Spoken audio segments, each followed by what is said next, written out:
welcome back to Lady Full of Talks. Today I'm going to be focusing on building self-esteem. Alright, so your tips today is going to focus on esteem building. Alright, so tip one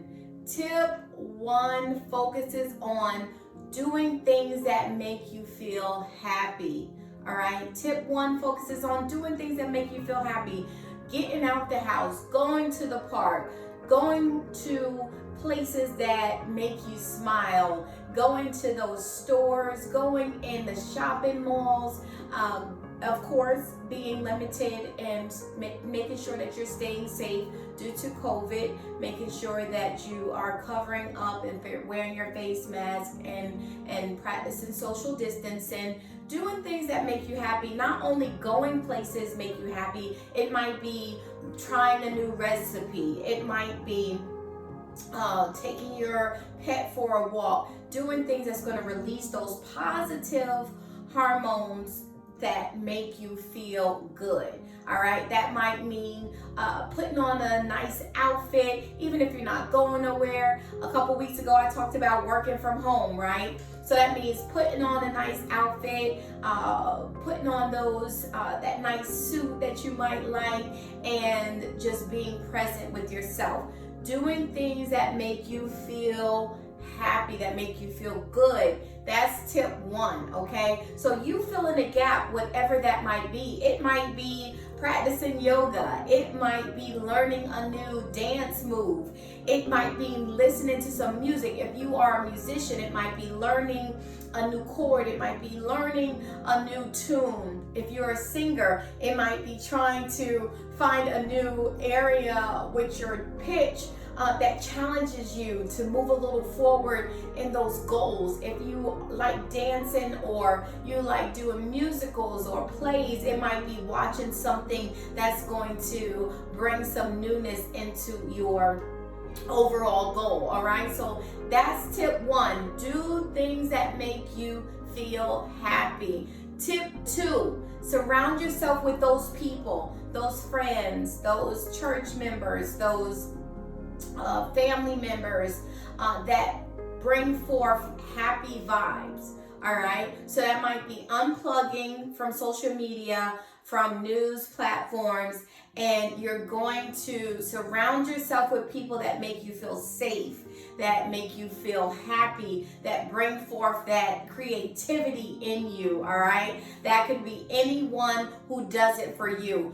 Be in their space. That might be calling them on the phone. We have so many different video options these days. We have Zoom, we have Skype, we have Duo, we have FaceTime, we have Facebook Messenger. We have all of these platforms to utilize when you want to see somebody that does it for you, that makes you feel safe. If you're feeling uncertain or you're feeling like you just not yourself. Earlier in the month, I talked about calling that person that does it for you. Maybe surrounding yourself with that person. That will help to increase the esteem building, because guess what those people are going to do for you? They're going to tell you what your positive qualities are when you're feeling down in the dumps, when you're feeling like you're not enough, when you've been exposed to those people that are questioning how you are and questioning your motives and questioning everything about you, knowing that you are a good person, but you're feeling a little down in the dumps when you're attacked by people in those harsh words. That's when tip two is going to come in handy. Getting around those people, surrounding yourself with those individuals. Of course, staying safe, because we are in the middle of a pandemic. So taking those necessary precautions. If it's an older family member that makes you feel safe and does it for you, then it might mean using those platforms that you can see them on the video, but not going in person and being around them. So take those necessary precautions, but be sure to practice tip two when you're feeling down in the dumps and you're feeling less worthy and you're feeling less accomplished. Surround yourself around those people that make you feel safe. All right, tip three, celebrate your small victories. Celebrate those courageous steps, baby steps every day, okay? It means taking the necessary steps to be more mentally healthy and sound versus less mentally healthy and sound. Gauge the people that you are around. Sometimes you just cannot be around certain people. They just draw the life out of you.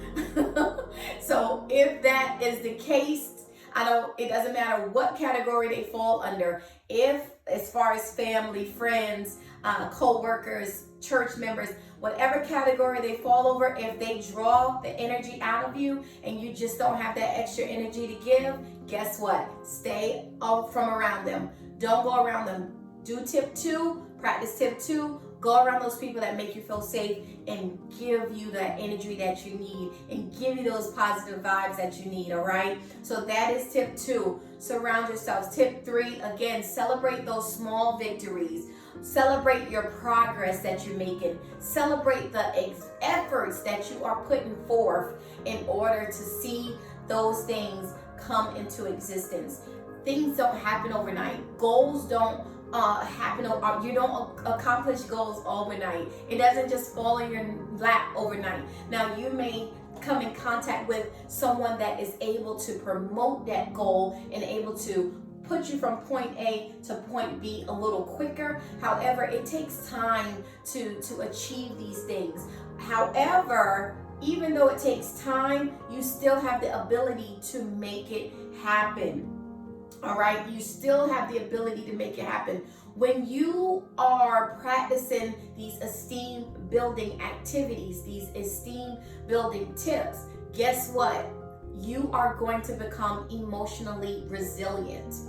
Again, you are going to become emotionally resilient and you're going to be able to handle and cope with stress better. It takes practice, it takes routine, it takes positive affirmations, building yourself up, even if others aren't willing to do it.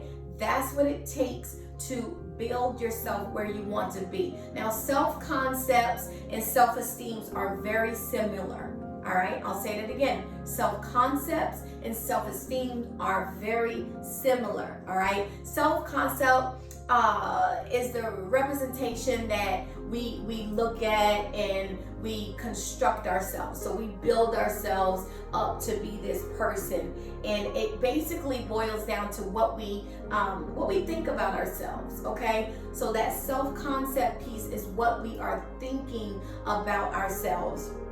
Now, when you're looking at the self-esteem piece of the puzzle, it's more of an evaluation that we make of ourselves, and it has a lot to do with our characteristics, and it can also range from high to low. So you hear the term low self-esteem, you hear the term high self-esteem, okay? So it ranges on that scale. However you are feeling about yourself, that falls under that self-esteem umbrella. All right, so your personal characteristics, that's what you're looking at when you look at that self-esteem. The self-concept is a little bit different as far as how we construct our lives to be the people that we want to be. All right, and so that means not basing your decision making upon what you see on social media, or that you see other family members accomplishing, or you see your friends accomplishing. It means going at your own steady pace so that you will not feel overwhelmed and buried by other people's success. All right, take your time to achieve those things that you deem necessary to achieve for you. All right, it's going to be very important not to compare yourself to other people. Today, that is your Tuesday tips, and I hope that something I've said will encourage you just to take a step back, celebrate yourself, and move forward in your own lane, in your own steady pace, and not comparing yourself and getting overwhelmed by other people's success, because guess what? It's just that, their success, and your success is your success. Until next week, take care.